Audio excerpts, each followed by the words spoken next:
What do I have here? We do a lot of custom baking. So what do I have here? These pans are bread pans. They're in a bag. As you can see, they're the inside, they're clean. On the outside, the bag's all dirty. Why? These are for egg-free bread. Now, right beside it in another bag, which the bag is dirty because we've been really busy the last few days, so we're gonna have to change that. But inside, these are my cheese bread bags, so that my other bread pans don't end up cross-contaminated.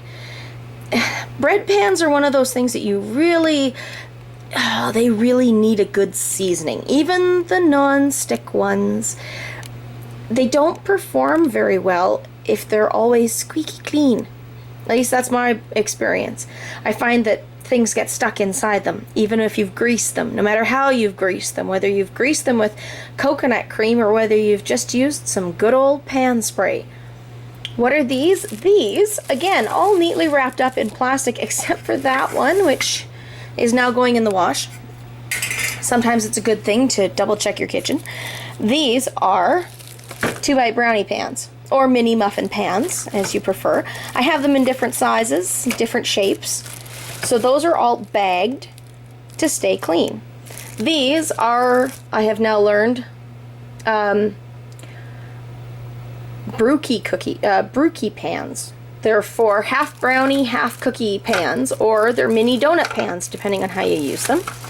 And underneath here, I have my little mini bunt pan, tray, whatever you want to call it. And again, everything's all neatly bagged.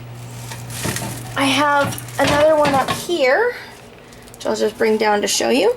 It is, yes, as you can see, it's a Cake Boss. It is a tiered cake pan. So with this, I can even make our layered cakes. And what we do is in the very bottom, you put a little bit of cake batter.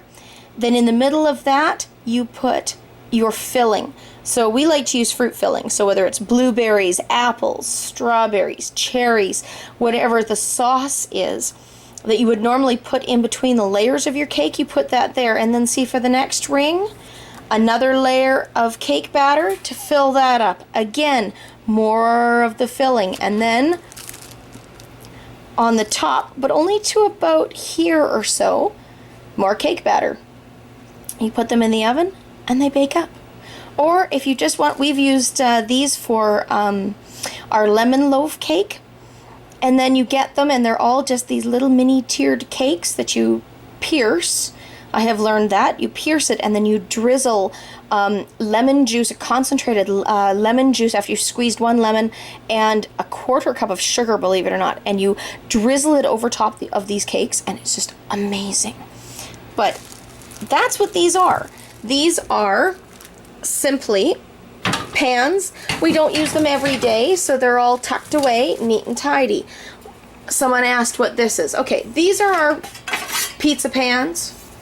Sometimes we use them to cover dates. Sometimes we use them to make pizza. This is my frying pan. And as you can see, it's full of other things, but that's what we use to toast seeds in. So there you go. Question answered. Yes, the telephone is in the corner, way in the corner, because I'm usually fairly busy and I wanted it out of the way. We still have one, but it's out of the way. So there you go. That is answer to that. And then my other question that was we received shortly after I showed the bread video was, what is this? This and me, hello. This is my proofing rack. Now mine happens to be made out of steel dowels, stainless steel dowels to be precise, and they, because they are right over top of, this is my vent for the back of my stove. I've got a stainless steel backsplash, but I have this really great stainless steel shelf. And what happens is the heat rises, the top of my oven, my stove, does not get hot. It's fantastic. But I put my bread up there. My bread gets a chance to rise the rods heat up just perfectly so that the bottom of the bread is the same, gets the same kind of temperature that the top does from the heat coming from the vents. It's a great little innovation. I'm very fortunate. I have both my husband and my father are welders. Not necessarily by trade, but by necessity. And they make all kinds of cool things for me. All kinds of kitchen gadgets and things. So that is what that is in my kitchen. So there are your questions answered. And again, I hope you've enjoyed the little tour of my kitchen.